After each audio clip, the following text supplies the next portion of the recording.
ఈయన ఈ ఫోటోలో ఉన్న వ్యక్తి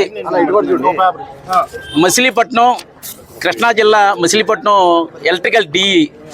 ఈయన గత 5 సంవత్సరాల నుండి పవన్ కళ్యాణ్ గారి గురించి, చంద్రబాబు గారి గురించి, లోకేష్ గారి గురించి, జస్టిస్ చలమేశ్వర్ గురించి అనుచిత వ్యాఖ్యలు మనం ఈ పేపర్లో అన్ని ప్రింట్లను తీసుకొచ్చాం. అనుచితుల వ్యాఖ్యలు చేశాడు. ఈయన ఎప్పుడు దొరుకుతాడని మేము చూస్తున్నాం. ఈ రోజున ఆయన ఇంటికి వచ్చి గాంధీవాదంగా ఆయన్నేం అనుకోకుండా ఈ పోస్టులు ఎందుకు పెట్టారంటే నేను తెలియక పెట్టానంటే అమాయకుడిగా మాడుతున్నాడు. డిఈ ఆయన ఎలక్ట్రికల్ డిఈ. ఈ విధంగా ఎవరు పెట్టినా కూడా, ఎక్కడ పెట్టినా కూడా ఎవరిని క్షమించేది లేదు. మా పవన్ కళ్యాణ్ గారి గురించి కానీ, చంద్రబాబు గారి గురించి కానీ, ఎవరి గురించి అయినా సరే ఎక్కడ పెట్టినా కూడా ఆయన అంతకుముందు 2-3 సార్లు చెప్పుకుంటాం మేము. చెప్పినా కూడా ఆయన ఫోన్లో ఇప్పుడు వరకు డిలీట్ చేయకోకుండా ఈ చూడండి, చంద్రబాబు గారు జైలుకి పోతే రోడ్డు మీద దొరిలాంటే పావలాగాడు. ఇదండి పెట్టేది పోస్టులు. ఇట్లా రకరకాల పోస్టులు. ఎరా పావలాగా మీ అన్న చేస్తే సంసారం, జగనన్న చేస్తే విచారమా? అయినా ఇది జగనన్న ఇల్లు కాదురా, ప్రభుత్వ భవనం. ఆయన గవర్నమెంట్ ఎంప్లాయీ ఉండి ప్రజలు కట్టే ట్యాక్సులు తీసుకుంటూ ఉండి ఆయన ఈ విధంగా వ్యాఖ్యలు పెడతాం. అట్లాగే ఇటువంటి వారు ఎవరైనా సరే ఎక్కడున్నా సరే వదిలిపెట్టకుండా జన సైనికులు వాళ్ళు తాట తీస్తామని తెలియజేస్తూ, ఇంకొకసారి ఈ డి గారిని ఎప్పుడైనా మాని ఇట్లాంటి వ్యాఖ్యలు మాని ఉన్నాయని డిలీట్ చేసి చెయ్యాలని చెప్పి కోరుకుంటూ ఆయనతో పాలాభిషేకం చేయడం జరిగింది.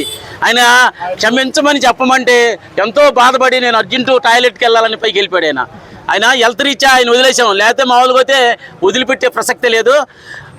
రాబోయే కాలంలో కానీ గతంలో కానీ ఎవరన్నా పెట్టుంటే డిలీట్ చేయండి. ముండా కొడుకులారా, మీరు ఎక్కడున్నా కూడా ఇట్లా రోడ్డు మీద లాక్కొచ్చి తంతం జరుగుద్ది.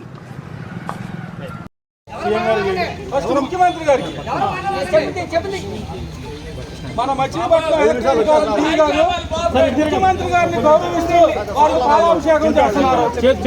చెప్పులు తీసేయండి, చెప్పులు తీయండి. నాయుడు గారు, చంద్రబాబు నాయుడు గారు, జై పవన్ కళ్యాణ్, జై పవన్ కళ్యాణ్,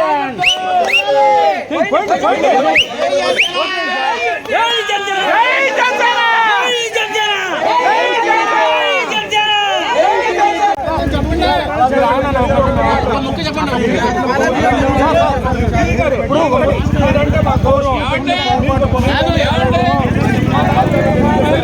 మీరు పోస్ట్ పెట్టేటప్పుడేమో ధైర్యంగా పడతారు, ఇప్పుడేమో చెప్పడానికి భయపడుతున్నారా?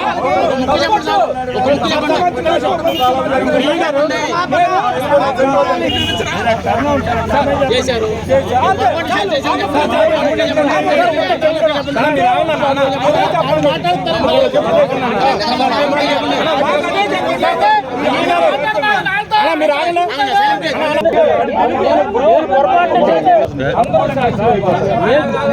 చాలా ఓర్పుగా అదే, అందుకని ముక్కు చెప్పేసి సరిపోతుంది. ఇప్పుడు మీరు ముక్కు చెప్పండి. మీరు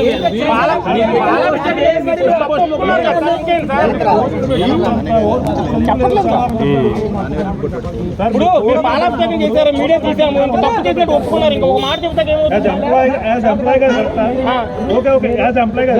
మనమే అది కాదు.